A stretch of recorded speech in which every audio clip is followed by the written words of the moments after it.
உலகம் ஜெயிச்சிருவேன்னு சொன்னா கேட்காது, ஆனா ஜெயிச்சவன் சொன்னா கேட்கும்.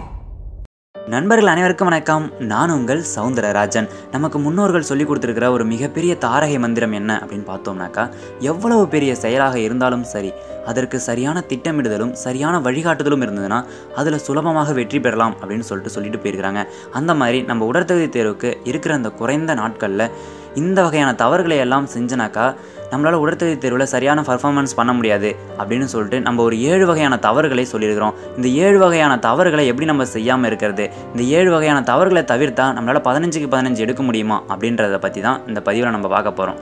அந்த 7 வகையான தவறுகள் என்னென்ன அப்படின்றத முழுமையாக பாருங்கள். அதை தவிர்த்து கிரவுண்டில் நல்லா பர்ஃபார்மன்ஸ் எப்படி பண்ணுறது அப்படின்றத இந்த பதிவில் பாருங்கள். நம்மளில் பல பேர் செய்கிற மிகவும் தவறான விஷயம், மிகவும் ஆபத்தான விஷயம் என்ன அப்படின்னு பார்த்தோம்னா, உடல் எடையை குறைப்பதற்காக சாப்பிடாம டயட்டில் இருக்கிறது, அதுவும் காலை உணவை தவிர்க்கிறது அப்படின்றது மிகவும் ஆபத்தானது. சரியான முறையில் உணவுகளை எடுத்துக்கணும், அதுவும் சரியான நேரத்துக்கு உணவுகளை எடுத்துக்கணும். உணவை தவிர்த்தால் உடலுக்கு சரியான எனர்ஜி கிடைக்காமல் உடல் வலிமையை இழக்கும். அதனால் பிசிக்கலில் நம்ம என்ன தான் நல்லா ப்ராக்டிஸ் பண்ணாலும் இம்ப்ரூவ்மெண்ட்டே இருக்காதுங்க. அதனால் உணவை தவிர்த்தல் அப்படின்றது மிகவும் ஆபத்தானது இந்த நேரத்தில். இது நம்ம ஃபஸ்ட்டாக சொல்கிறது. செகண்டாக சொல்கிறது என்னென்னு பார்த்தீங்கன்னாக்கா, சரியான தூக்கமின்மை. பகலில் தூங்கிக்கிட்டு நைட்டில் சரியாக தூங்காமல் இருக்கிறது. அதுலேயும் குறிப்பாக பார்த்தீங்கன்னா நைட்டில் தூங்காமல் ரொம்ப நேரம் மொபைல் யூஸ் பண்ணுறது, நமக்கு தெரிஞ்ச தோழிகளிடமோ தோழர்களிடமோ ரொம்ப நேரம் சேட்டிங் பண்ணுறது, மொபைல் ஃபோன் பேசிக்கிட்டு இருக்கிறது, இதெல்லாம் பார்த்தீங்கன்னா உங்கள் உடலுக்கு மட்டும் இல்லாமல் உங்கள் மனதளவிலும் பாதிப்பை ஏற்படுத்தக்கூடியது. அதனால் நல்லா தூங்குங்க. காலையிலே பார்த்தோன்னா கொஞ்சம் சீக்கிரமாக எழுந்திருக்க ட்ரை பண்ணுங்கள். காலையிலே பார்த்தீங்கன்னா சீக்கிரமாக எழுந்திருக்கிறது முக்கியம் இல்லை. நைட்டில் தூங்கும்பொழுது வேலையோடு தூங்கிடணும். ஒரு 9 மணிக்கெலாம் தூங்கிடணும். சரியான தூக்கம் அப்படின்றது இந்த நேரத்தில் மிகவும் முக்கியமானது. அப்படி தூங்குறதுல அப்படி என்ன தான் இருக்குது அப்படின்னு பார்த்தீங்கன்னா, நைட்டில் நம்ம சரியான நேரத்தில் தூங்கினா தான் நம்ம உடம்புல இருக்கிற பாகங்கள் அனைத்துமே ரீஃப்ரெஷ் ஆகும். அப்படி ரீஃப்ரெஷ் ஆனால் தான் நம்மளால் காலையிலே போயிட்டு நல்லா ப்ராக்டிஸ் பண்ண முடியும். புரியுதுங்களா? அதனால் தூக்கம் அப்படின்றது இந்த நேரத்தில் ரொம்பவுமே முக்கியமானது. அடுத்து 3வது மிகவும் ஆபத்தானது என்ன அப்படின்னு பார்த்தோம்னாக்கா, இதை நம்ம முதல்ல சொல்லியிருக்கணும், நல்லா கேளுங்க.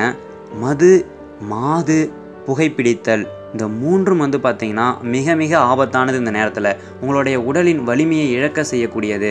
உங்களுக்கு பார்த்தோன்னாக்கா ஓடும்போது மூச்சு வாங்குது, ப்ரீத்திங் கண்ட்ரோல் வரல அப்படின்றது, அதுக்கப்புறம் உடல் ரொம்ப சோர்வாக இருக்கிற மாதிரி ஃபீல் பண்ணுறது, எனர்ஜெட்டிக்காக இல்லாமல் இருக்கிற மாதிரி ஃபீல் பண்ணுறது, இது எல்லாமே பார்த்தோன்னா இது ஏற்படுத்தும். அதனால் நல்லா கேளுங்க. மது, மாது, புகைப்பிடித்தல் இதனை தவிர்த்து இருக்கணும்.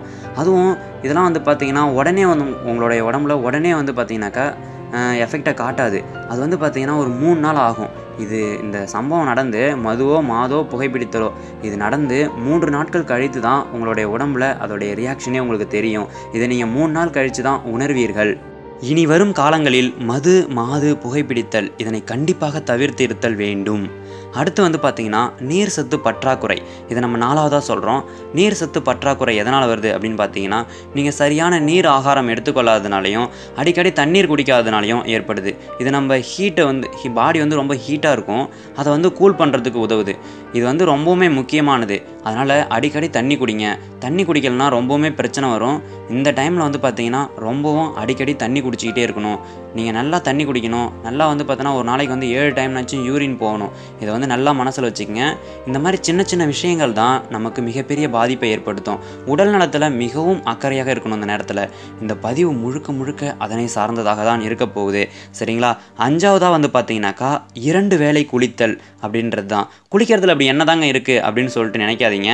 நீங்கள் 2 வேளை குளிக்கணும். அதாவது காலை மாலை 2 வேளையும் குளிப்பதனால் உடல் குளிர்ச்சி அடையும். அதனால் உடலில் இருக்கிற வலிகள் எல்லாமே குறையும். நீங்கள் நல்லா ப்ராக்டிஸ் பண்ண முடியும். நம்ம சொல்கிறத நீங்கள் ஃபாலோ பண்ணி பாருங்கள். கண்டிப்பாக உங்களுக்கு 3 நாள்லேயே ரிசல்ட் தெரியும். சரிங்களா? அதிகமாகலாம் தேவையில்லை. 1 வாரம் சொல்லுவோம் ப்ராக்டிஸ் பண்ணாக்கா. ஆனால் நீங்கள் டெய்லி குளிச்சு பாருங்கள் 2 வேளையும். உங்களுக்கு 3 நாள்லேயே உங்களுடைய அந்த விளைவுகள், உடம்புல நடக்கிற அந்த மாற்றம் உங்களால் உணர முடியும். சரிங்களா? அடுத்தது 6வதாக பார்க்குறது நம்ம பார்த்தோன்னா பாசிட்டிவ் வைப்ரேஷன். ஆமாங்க, நம்மளால் முடியும் அப்படின்ற அந்த எண்ணத்தை நம்ம ஆழமாக உணரணும். நம்ம ஆழமாக அதை நம்பணும். புரியுதுங்களா? உங்கள் மனசில் இந்த ஆழமான எண்ண ஓட்டம் மிகவும் வலிமையாக இருக்கணும். நம்மளால் முடியும் அப்படின்ற இந்த எண்ண ஓட்டம் மிகவும் வலிமையாக இருக்கணும். இதை நான் ஏன் சொல்கிறேன் அப்படின்னு பார்த்தீங்கன்னா, லா ஆஃப் வைப்ரேஷன் அப்படின்றத பற்றி நீங்கள் எல்லாமே கேள்விப்பட்டிருப்பீங்க. அப்படி லா ஆஃப் வைப்ரேஷன்னா என்ன அப்படின்னு நீங்கள் கேட்டிங்கனாக்கா, நாம் என்ன நினைக்கிறோமோ அதுவாகவே ஆகும் அப்படின்றது தான் லா ஆஃப் வைப்ரேஷன். ஆமாங்க, நம்ம எண்ண ஓட்டத்துக்கு அவ்வளோ ஒரு வலிமை இருக்குது, அவ்வளோ ஒரு பெரிய சக்தி இருக்குது. இதை நீங்கள் நம்பணும். பாசிட்டிவ் வைப்ரேஷனை தான் இந்த டைமில் நீங்கள் அதிகமாக எடுத்துக்கணும். நெகட்டிவ் வைப்ரேஷன் எல்லாத்தையும் கம்ப்ளீட்டாக இக்னோர் பண்ணிடணும். கொஞ்சம் கூட உங்கள் மனசில் எடுத்துகிட்டு போகக்கூடாது. சரிங்களா? 7வதாக நம்ம பார்க்குறது பயிற்சி செய்யும் யுக்தி அறிந்து பயிற்சி செய்தல். அப்படின்னா என்ன அப்படின்னு பார்த்தீங்கன்னா, இந்த வார்த்தையை நல்லா சொல்லி பாருங்கள். பயிற்சி செய்யும் யுக்தி அறிந்து பயிற்சி செய்தல் அப்படின்னா என்னன்னாக்கா, எப்படி நம்ம பயிற்சி செய்யணும், எப்படி நம்ம ஓடணும், எப்படி நம்ம கயிறு ஏறணும், எப்படி நம்ம நீளம் தாண்டணும், எப்படி நம்ம பால் த்ரோ போடணும் அப்படின்ற அந்த ட்ரிக்ஸு தெரிஞ்சு பயிற்சி செய்யணும். அது மட்டும் இல்லாமல் சரியான வழிகாட்டுதலோடு நம்ம பயிற்சி செஞ்சாலே ஈஸியாக நம்மளால் வெற்றி அடைய முடிஞ்சிருங்க. சரி நண்பர்களே, இந்த 7 வகையான தவறுகள் என்னென்ன அப்படின்றது உங்களுக்கு தெளிவாக புரிஞ்சிருக்கும். கண்டிப்பாக இந்த 7 வகையான தவறுகளை மட்டும் செய்யவே செய்யாதீங்க. இந்த 7 வகையான தவறுகளை நீங்கள் செய்கிறதுனால உங்களுடைய உடலளவு மட்டும் கிடையாது, உங்களுடைய மனதளவிலும் இது பாதிப்பை ஏற்படுத்தும்.